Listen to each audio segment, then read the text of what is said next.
Like करें, share करें और सब्सक्राइब करना न भूलें। क्या आपको कभी ऐसी ज्वेलरी कंपनी मिली है जो डिस्गाइज में फाइनेंस कंपनी ज्यादा लगती है? बात करते हैं ब्लूस्टोन ज्वेलरी की इंडिया के सबसे हॉट प्रीमियम ज्वेलरी ब्रांड्स में से एक और अब आईपीओ की दुनिया में नया बज़वर्ड। पर इस चमक और इंस्टाग्राम रील्स के पीछे ब्लूस्टोन का एक ऐसा साइड है जो आपको जानना बहुत जरूरी है, खासकर अगर आप एक रिटेल इन्वेस्टर हैं और इसमें कूदने की सोच रहे हैं। तो ब्लूस्टोन की मंथली ज्वेलरी स्कीम ने हजारों लोगों को अपनी तरफ खींचा है। सिंपल लगता है ना? 11 महीनों तक एक फिक्स्ड अमाउंट का पेमेंट करो, फिर पूरे पैसे से अपनी पसंद की कोई भी ज्वेलरी ले लो, कस्टम डिजाइन भी। ये वादा है, पर जब कस्टमर रिडीम करने आते हैं तो खेल बदल जाता है। दर्जनों लोगों ने बताया है कि उनकी पसंद अचानक लिमिटेड हो जाती है। अपनी कस्टम गोल्ड पीस जो उन्होंने सोची थी, उसकी जगह उन्हें बस कुछ pre made diamond heavy design दिखाए जाते हैं। अगर आपको कुछ ट्रूली यूनिक या बस प्लेन गोल्ड चाहिए, सॉरी, अलाउड नहीं है। और अगर आप अपनी स्केच लेकर आते हैं, स्ट्रेट अप रिजेक्शन। यहां बात सीरियस हो जाती है।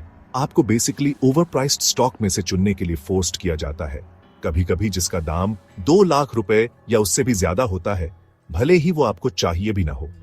एक बार आप इसमें आ गए तो आप फंस गए उनके लिमिटेड ऑप्शंस में, लॉक्ड। नंबर्स की बात करते हैं।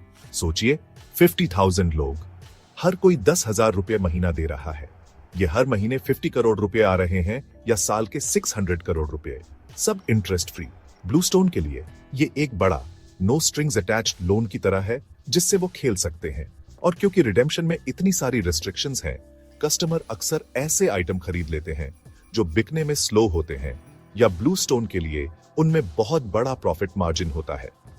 पर एक इन्वेस्टर के तौर पर मुझे जो बात सच में परेशान करती है, ब्लूस्टोन पैसे लॉस कर रहा है। पिछले साल उन्होंने 142 करोड़ का लॉस बताया।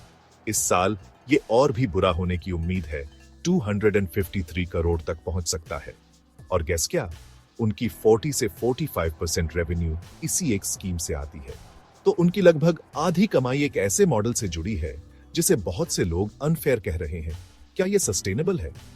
मार्केटिंग को मत भूलना। ब्लूस्टोन इंस्टाग्राम पर बहुत बड़ा है, पर उनके ज्यादातर post AI generated jewellery video. Customer कहते हैं कि ऑनलाइन पर जो दिखता है, स्टोर में वैसा कुछ नहीं होता।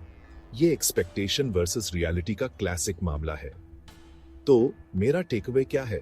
आईपीओस एक्साइटिंग होते हैं और ज्वेलरी सेक्टर ग्लैमरस लग सकता है, पर ब्लूस्टोन के साथ आपको चमक के पीछे देखना होगा। Unhappy customer, sketchy redemption rules, बढ़ता हुआ लॉस और क्वेश्चनेबल मार्केटिंग, ये सीरियस रेड फ्लैग्स हैं। अगर आप एक रिटेल इन्वेस्टर हैं तो हाइप को अपनी आंखों पर पर्दा मत डालने दो। बिजनेस को समझो, रिस्क्स को पहचानो और लॉन्ग टर्म सोचो। अभी मैं कहूंगा कि ब्लूस्टोन का आईपीओ एक ऐसा गैम्बल है जिसे मैं लेना नहीं चाहता। जब तक वे अपने ऑपरेशंस को ठीक नहीं करते और कस्टमर का ट्रस्ट वापस नहीं जीतते, मैं इस स्टॉक से दूर रहूंगा। स्मार्ट रहो और याद रखो, हर चमकने वाली चीज सोना नहीं होती।